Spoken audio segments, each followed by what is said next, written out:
The Mona Lisa is the most famous painting in history. The man who commissioned it never got it. When Leonardo died, it was still in his studio. Why? Leonardo struggled to finish things, even this masterpiece.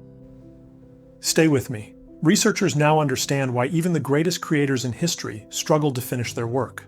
I'll show you what they found. But first, let me unpack the history of Leonardo's unfinished works. It's fascinating. Florence, October 1503. Leonardo da Vinci is 51 years old and the most famous artist alive. A silk merchant named Francesco del Giocondo commissioned a portrait of his wife, Lisa. She is 24. Leonardo begins. We know he begins because a local clerk, Agostino Vespucci, notes it in the margin of a book that same month. Leonardo is at work on the head of Lisa del Giocondo. But the clerk adds a detail about Leonardo's well-known habit. He finishes the head and leaves the rest undone. Everyone in Florence knew the habit. Why did the world's most capable artist struggle to finish things? Despite his reputation, Leonardo finished fewer than 20 paintings in his entire life. Yet this was not a man lacking focus. 7,000 pages survive. How could he abandon massive public commissions while obsessively writing thousands of pages in private? Books were the absolute priority of his life. When Leonardo leaves Florence for Milan in 1506, he packs the notebooks first. He also packs the wooden panel of the silk merchant's wife. Francesco del Giocondo never received the painting. For the next 13 years, wherever Leonardo goes, she goes too. Milan, Rome, over the Alps to France. During that time, he kept adding thin, translucent glazes to the panel. He never stopped working on it. He stopped treating the work as a commercial obligation. Instead, the panel became an extension of his notebooks, an endless inquiry into the way light and shadow behave. When Leonardo died at Clos Lucé in 1519, the portrait was still in his studio. Stay with me again and I'll explain what researchers have found about why we procrastinate or don't finish what matters.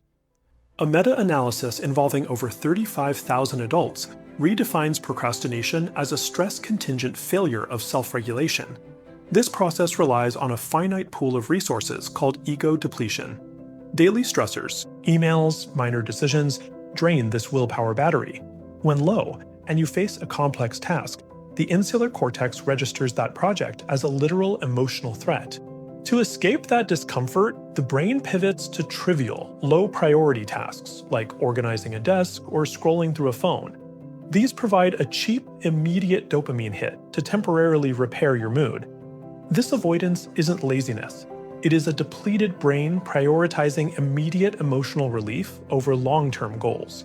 For neurodivergent individuals, this difficulty starting a task is a hardwired structural feature of the brain. In 2019, the journal Brain published an investigation into Leonardo da Vinci's lifelong struggle to complete his commissions.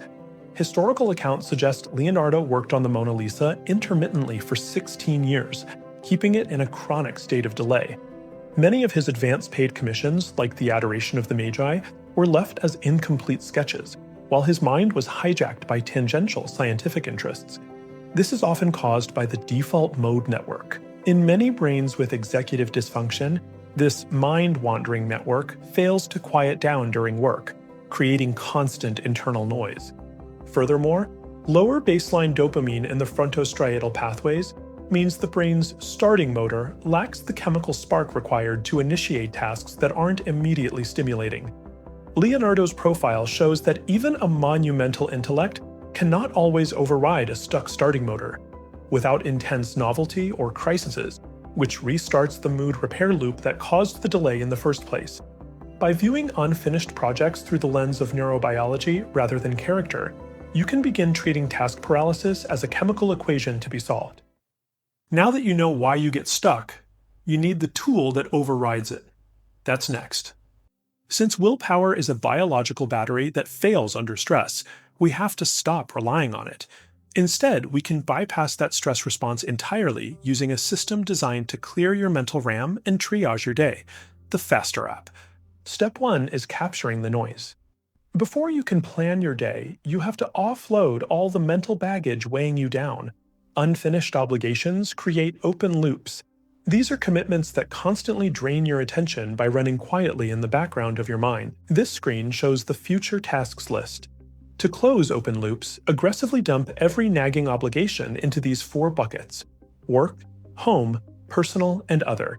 Keep task descriptions short, like call plumber or deliver annual report. Eliminating overthinking makes capture automatic. Step 2 is triage. Now that the noise is captured, we have to deal with the reality of today. We do this by building a must-do today list. You only select tasks that protect critical outcomes, relationships, or deadlines. Notice this screen only gives you 5 slots, an absolute hard limit. If it can wait, it isn't a priority today. For large projects, reduce activation energy by breaking the work down into a tiny first step and putting only that step into a slot. Step 3 is forced efficiency. Green bubbles show a time estimate for every task. The system calculates your total daily time. If you have 6 hours, but tasks add up to 10, you must defer something. You cannot lie about what fits today. These mandatory time estimates create a psychological container. They expose your behavioral drift and force you to re-triage your workload before you burn out.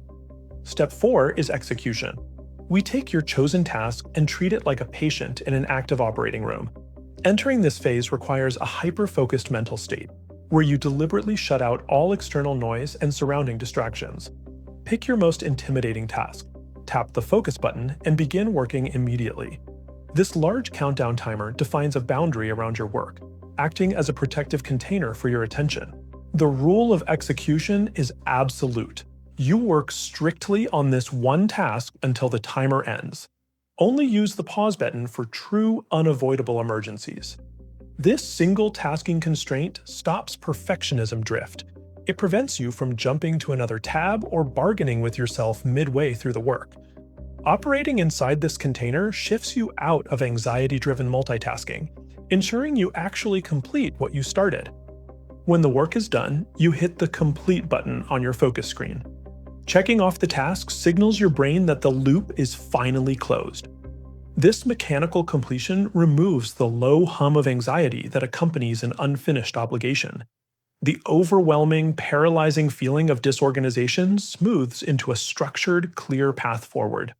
You feel completely unburdened, finally ready to finish. Vague priorities and unresolved tasks let time leak from your day. This system seals those leaks. Download the Faster app today. Keep your daily triage list to 5 items or fewer, and treat your time with the strict efficiency of an emergency room. That is how you finally finish what matters. Now you know why willpower alone isn't enough.